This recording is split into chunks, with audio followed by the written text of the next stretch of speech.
Today, tell us a little bit about yourself. Where are you right now?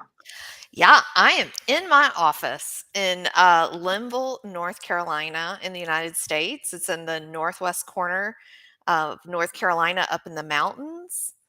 And Beautiful. yeah, it's beautiful. Actually, all of our leaves have fallen already. Oh, wow. So we're past fall and into winter here. Okay. And you actually get winter there, unlike some other parts Oh, of. we get like 6 to 8 months of winter. Yeah. Like it's final snow by May. So you're So practically in Canada. yeah, exactly, right? Like, we already had a snow, so yeah, yeah. Wonderful. And so how long have you had your business? I know you've been in this line of work for quite a while, but I your own have. business doing this kind of on your own terms, how long have you been doing that?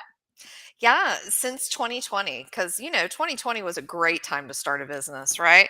I was planned on starting in February of 2020 and was like, wow, things are really going south quick. But actually just put it off for like 6 months.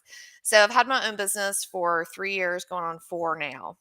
Nice. And so if you could give fempreneurs like a startup tip, something that Mhm, really helped you kind of stay in the game at the beginning, what would that mhm. be? I'll give a couple of them. One is a friend of mine encouraged me to meet with 1 to 2 people per week, every week for as long as I could. And I still do that. Like, I don't do it every week now. It's really more one to two per month, but always just asking people what they're up to. If somebody wants to talk to me, always do that, really making connections. The second piece is I did some volunteer work, especially when COVID was happening and I wasn't able to kind of plug in. And so I was able to do some virtual volunteer work as a consultant. And that was super helpful for me because I was able to kind of give back to organizations, but then also kind of start to hear myself and be like, what are the things I'm saying over and over again? Or like, what are the things that are exciting me about volunteer work, and people typically would give you feedback after a session and things like that. So that was really helpful for me and kind of honing in on what I wanted to do. I love that. And I've noticed that you've been on quite a few podcasts over the last Mhm. little while here. You engaged a podcast booker to help you with that, Mhm. I think, right? That's I awesome. did. Yeah. Was Yeah, that I part did. of that strategy where you're like, I need to meet with 1 to 2 people a week, so I'm gonna use podcasting as a platform, or how did that come to be part of your strategy? That's a great question. No one's asked me that before. I will say that was just really kind of part of my marketing strategy this year because I knew I am like a total podcast geek. Like, I've been in a podcast for, gosh, probably 10 years. So much that my family jokes, like, I start every sentence with, "Today I listened to on a podcast," but I didn't want to start my own podcast. I was not ready for that yet. So I was like, "Oh, I'd really like to be on some podcasts, especially around kind of pay equity and really kind of building out my thought leadership there." That was kind of one of my goals for this year, was build out my thought leadership. So, I'd heard of some podcast booking agencies, so I engaged one, and yeah, it's been really helpful for me this year. Great. Well, I'm really glad that you did that because that's how I have had the Mhm. pleasure of getting to know you a little bit and a lot more. So today I'm going to get lots of good info out of you. You talk a lot about, like you said, pay equity. How did you kind of come to feel like that was your calling, that niche that you were meant to serve? Ooh, I'll try to sum this up. But, I will say, I've worked in human resources for the last 25 years. And so when you work in human resources, you automatically work in pay, right? And so I've worked in the corporate world where, working with executives who are making outrageous amounts, to like frontline people, all the, big corporations, things like that. But really, kind of in the last 10 years, working, especially when we moved into rural North Carolina, really kind of hearing this myth of like, oh, it's so much cheaper to live here, in this rural area versus living like in a big city.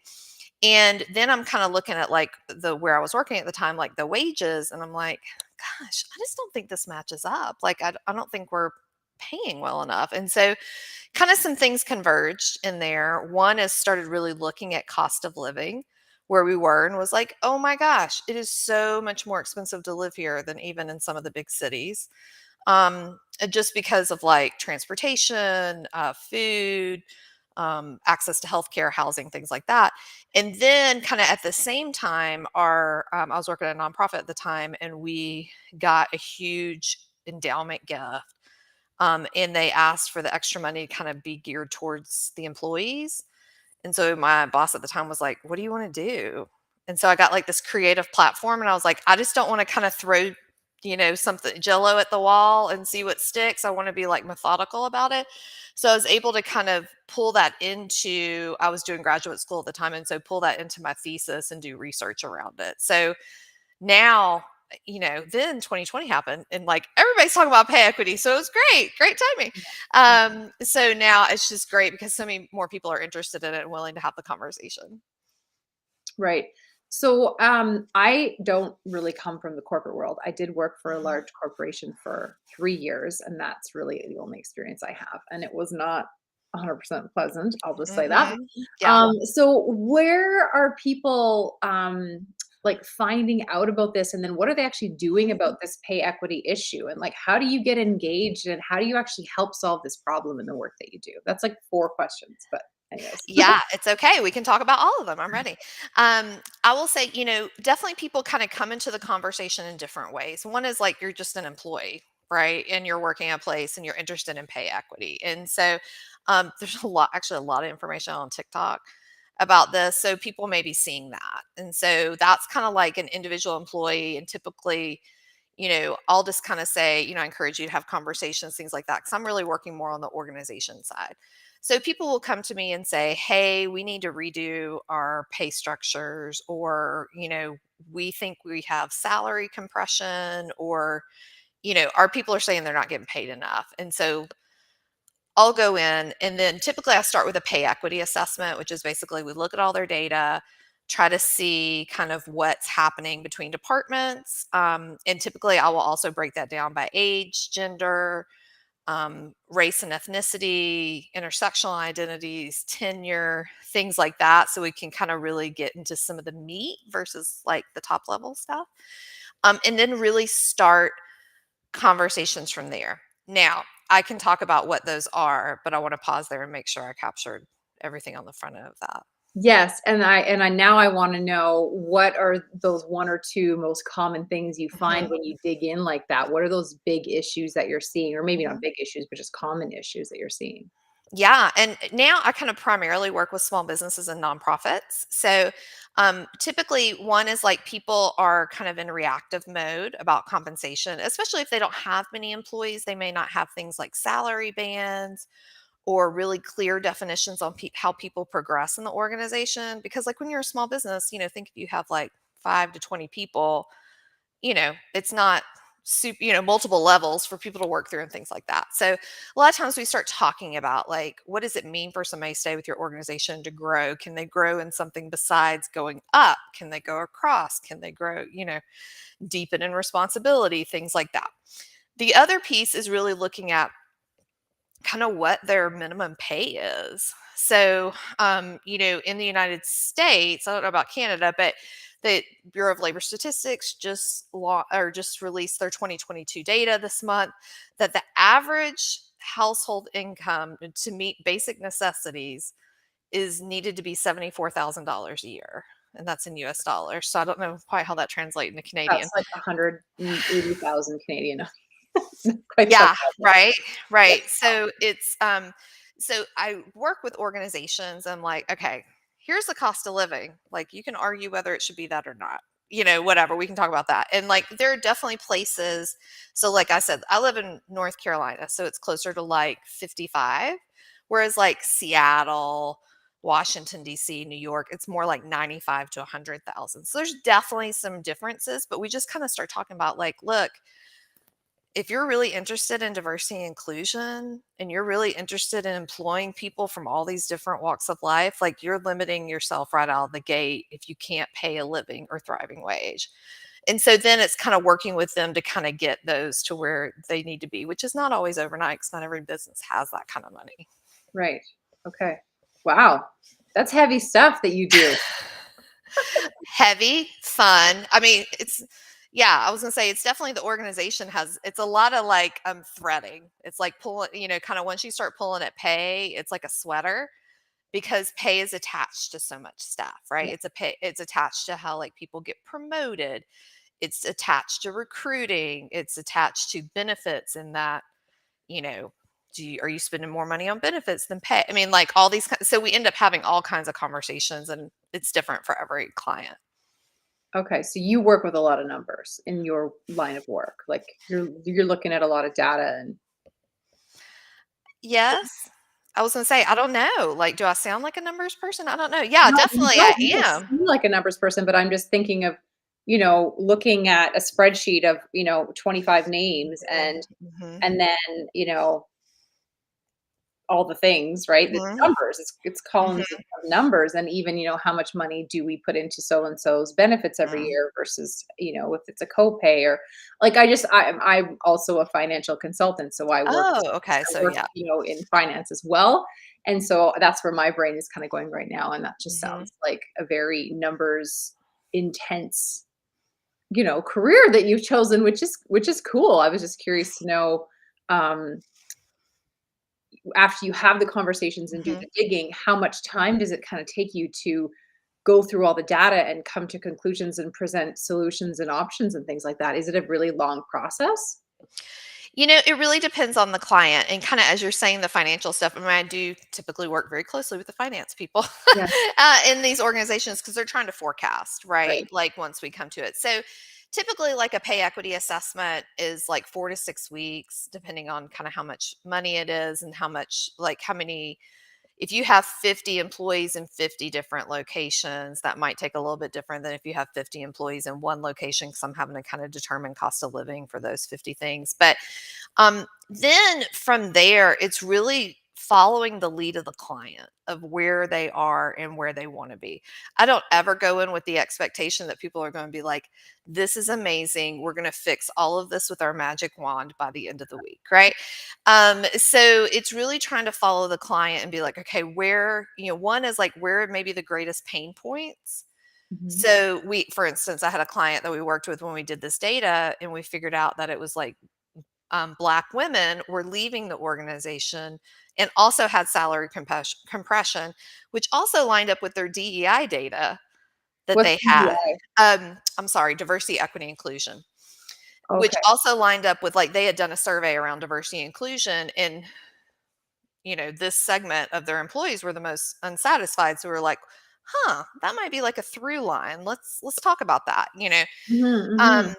and could it be related to pay, and things like that. So, and then another group may just be like, okay, we want to increase our minimum salary, and we're going to do that and make sure increase everybody all the way up at certain rates so that the people in the middle are not falling behind because we've raised entry level people so much. So it really kind of depends on the client. I always encourage people. I'm like, just be curious. Don't be judgmental about the data. Let's just be curious. A lot of times you inherit situations. So, it's all good. We'll figure it out together and we'll go forward. Right. And are you coming into this process with a team of your own, like people that work with you? Do you outsource some of the things or do you do everything yourself? All of the above. Um, I will say it just Well depends. done. Yeah, yeah.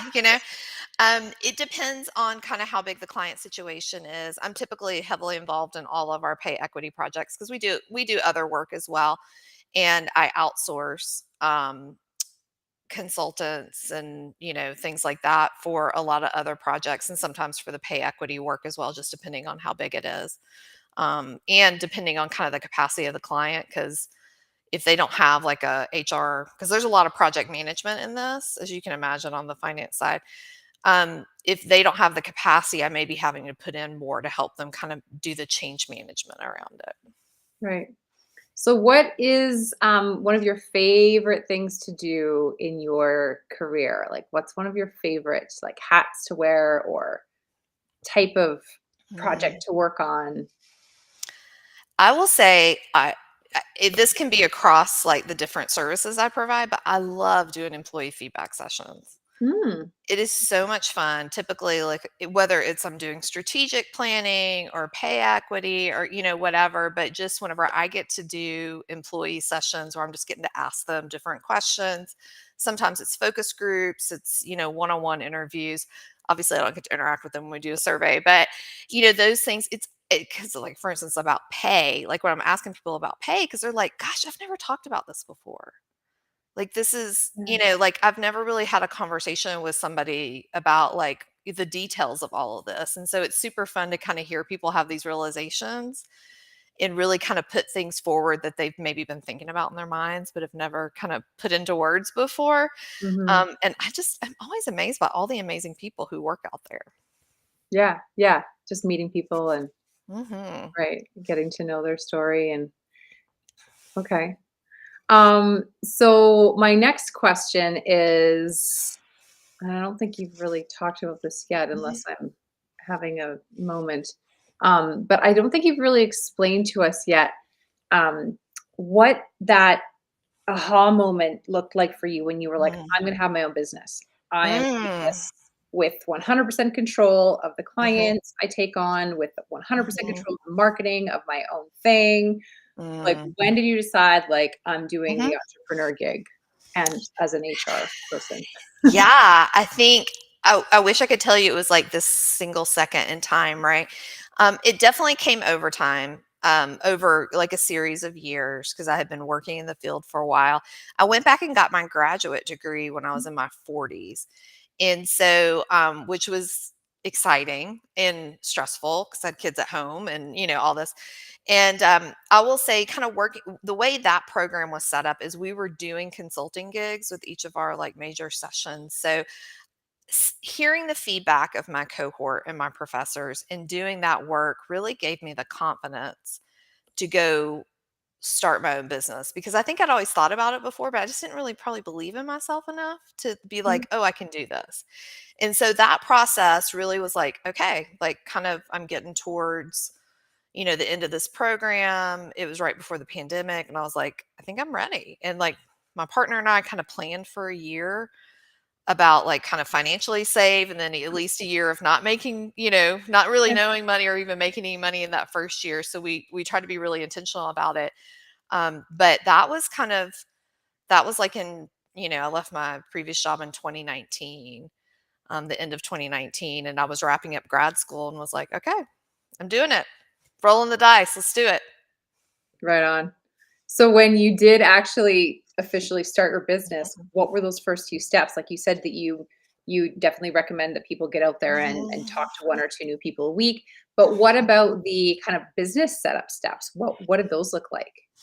Yeah, you know what? This is when search engines are your friends. And I mean, even like, of course, you have Chat GPT and like all these like AI sources now. But I would just really just kind of be like, okay, what's a business plan? To look, and I would just kind of mark those things down. We have like small business offices here in the United States that you can go to for resources. And, then I just started trying to be like, okay, I'm going to like try this like as a product or like what am I really going to do? Human resources is big Yeah. and, you Yeah, know, what am I gonna be the specialist in? exactly. And like what's kind of the niche like I can kind of work myself into. And so, um, that I did not have I mean, I had clarity enough to move forward, but not perfect clarity. I tell everybody every year I've had this business, I get clearer and clearer. Yeah. Yeah. So yeah, just kind of looking at a plan and being like, okay, what am I going to do for marketing? I decided I love to write. I don't, I felt like at the time, like I was going to focus on LinkedIn because that was pretty easy. I was already out there. You know, you just said you love to write, so I Oh, have I to know. I'm totally gonna buy it. Totally. I should have bought it before yesterday, right? That's okay. To It's get the always discount. available. But no, trust me, I'm gonna follow up with you about that. Yeah. Um, so yeah, I was just like, what's, trying to kind of build on my strengths of like, where can I Mm, market? Where can I, do the things that kind of feel right for me and don't feel like inauthentic, And so I tried to kind of lean into those things. And it was a lot of experimentation at first too. mhm, mhm. So, the website was not the first thing you did? Did that come later, or It was probably one of the first things I did. Yeah. yeah, Yeah. awesome. And that was a total experiment. Like I mean, I had to create a website in grad school for a thesis project, but like that was like the first time I had created a website. So, And is this your first time being an entrepreneur, or had mhm. you owned your own business in the past? No? Okay, cool. Yeah, this was it. I had done like a little bit of contract work in previous jobs, but it was not like set up as like a full on my own business. Okay. Cool. And so take us like way back to Sally Loftis, little Sally Loftis. Did Mhm. you ever see yourself as an entrepreneur? Did you have entrepreneurs in your life growing up, like parents or grandparents or Yeah, I think I didn't have the language of entrepreneur, but I definitely thought I would do something on my own at some point. I have my grandfather, the one I never knew, actually was a huge entrepreneur, and I was the first person to run a vending machine company in Missouri.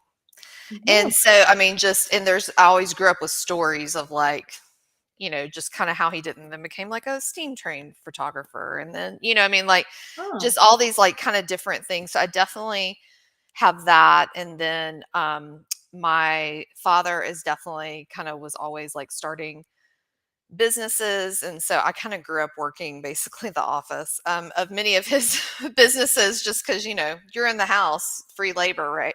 Yeah. Yeah, I definitely had that as, you know, right in front of me growing up, but never thought like, oh, I'd have this like consulting firm. But I was like, one day I'm going to do something.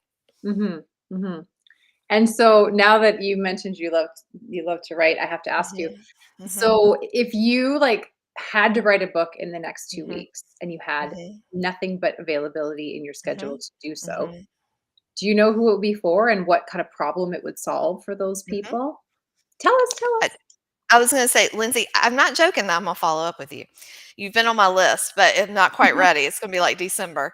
Yeah, it would totally be about pay equity. The target audience would be for, that's kind of an interesting one because, like I said, there's multiple ways into it, right? Like you have the individual employee, you may have like the supervisor or somebody who, like the HR person, and then the senior leader, and they all have like decision making responsibilities that are different in that. Mhm. So I would probably, kind of build it. I don't know. It probably wouldn't be for the individual employee, but it would be for the people who can change the structures Right. within that. And it would be about just kind of introducing them to pay equity, helping them also understand pay transparency, and then really helping them understand how to do like a pay equity assessment, which I have like free blog post that you can do for that. Mhm. And then kind of sharing examples of what I've done with clients, Yep.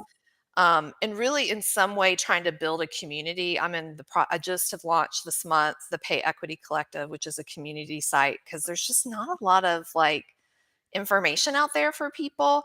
And what I have found is that my clients that are most successful have built connections with other businesses that they Mm. can just call and be like, we totally do not have this policy right. Or, what are we like? We totally like negotiating salary. I probably have 50% of my clients that negotiate salaries, 50% don't. And I'm always like, I'm 50-50. I don't know, whatever. And so for Yeah. them to be able to talk to another organization who maybe has a different policy or something like that and just talk it out for like 45 minutes is so valuable. So Yeah. I would want to write a book that would create some kind of community around that. Yeah. Oh, I love that. That's exciting. That's really exciting. Good for you. Look at you all fired up. Absolutely. That's awesome. Awesome. All right. So, how can people get in touch with you? And do you work with Canadian clients or does it need to I be can. Mhm. corporations in the US? Okay. I work with clients all over the world. Okay. Cool. And That's I will awesome. say, like from obviously I do more than pay equity, but like pay equity obviously looks different in every country too. Like I've Yeah. worked with organizations in Africa, Right. worked with organizations in Europe, Okay. so yeah, I definitely those conversations are all different based on what's going on there and the laws and stuff like that. Best way for people to contact me, several ways. One, you can always find me on LinkedIn. Just started the Loftus Partners Instagram, so at Loftus Partners. Yeah. And you can come to my website, loftuspartners.com. Mhm. And I will definitely follow up this with some links because if you join the Pay Equity Collective by December 1st, you actually get put into a giveaway Mm. to win a free membership because we're doing 12-month cohorts where organizations work together and with me to do pay equity for the next Ooh, for 2024. good So for you. yeah, I'm super excited. I love doing the work as a community to build Yeah, those connections. And so, yeah, I would love for people to join the Pay Equity site. It's totally free. You just have to sign up for an account, and I'll right. have resources out there too. What a great idea for entrepreneurs or, like, so are these mostly business owners that are coming into the Pay Equity Collective, or are some of them like senior, executives at companies that have the decision-making power, but not necessarily the owner of the company? All of the above. Okay. It's definitely a mixture of people. I have like consultants who are wanting to join just because they Okay. want to like hear kind of what's going on. Cause like the free site will be a place where people can post resources, can have conversations, can, ask a question. I'll have events on that as well. So it's really just kind of a place where people can find resources because there's not a place like that out there necessarily right now, Right. that's not behind a paywall. Right. And then the cohorts will be like a true, like we're working together 6 to 10 organizations at a time to do implementation. There's some one-on-one sessions with me, there's some group meetings, and then I'll also have a community of practice for people who have already done the implementation that they Right. can kind of continue to build the relationships and kind of keep training the muscle of pay equity, maybe is what I'll say it, together, to kind of continue to work through the other things that come up.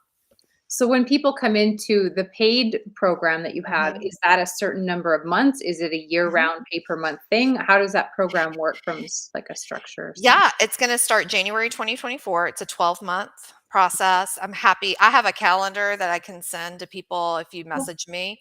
Yeah, that just basically talks through like it's like 6 kind of community meetings. It's 4 one-on-one sessions with me and then 2 events where you can bring as many people from your organization as you want to these events. Smart. Um, thank you. Look That at is a high you. I compliment love it. coming from you, I Lindsay. love that. Um, Everything about that is just yeah. fantastic. Well, and then people have also the cohorts will have their own private sites in addition to the free one where they can kind of shared resources, and things like that. So I'm actually using Mighty Networks. I don't know if you're familiar with that, but it's like I've a heard of it, but I noticed your website is on Mhm. Squarespace, so I was kind of Yeah. wondering if you were using the membership feature in Squarespace because that's something that I'm doing right now for the first time, and I'm helping some of my clients with that. How So I do was you like wondering. it? So far, so good, and you could actually test it out for me. The website that I talk Uh-huh. about over and over again in my book Yeah. to Uh-huh. help people do the techie things, Yeah. that's all hosted in the Squarespace membership. Okay. I'll have to look So because yeah, that was like rolling out right as like I talked to some people I knew that were using like somebody had used Coda, somebody had used Mighty Network, and I just kind of looked at those and it seemed like Mighty Networks kind of had all the bang for the buck in the one place. yeah. And Squarespace wasn't quite there yet with, Yeah, I think like, it's a little more basic compared to some of these other programs that specialize in that, whereas they just kind yeah, of have some of the, capability, but not all of it. It's good yeah. enough for what I need it for, like, I basically have a resources page with all the downloadable checklists and tools from the Oh, book that I talk nice. about, Yeah, and then I yeah. also was able to embed videos right in there, but it's behind a paywall, but the paywall is free. You just have to, like, create your own login. Yeah. I Mhm. have their email addresses so I can send them, "Hey, I just changed this video for that one because that one, there's something changed in Mailchimp now," like, just so I can stay in touch with people and, let Mm. them know that I am updating the info in there, and then Yeah.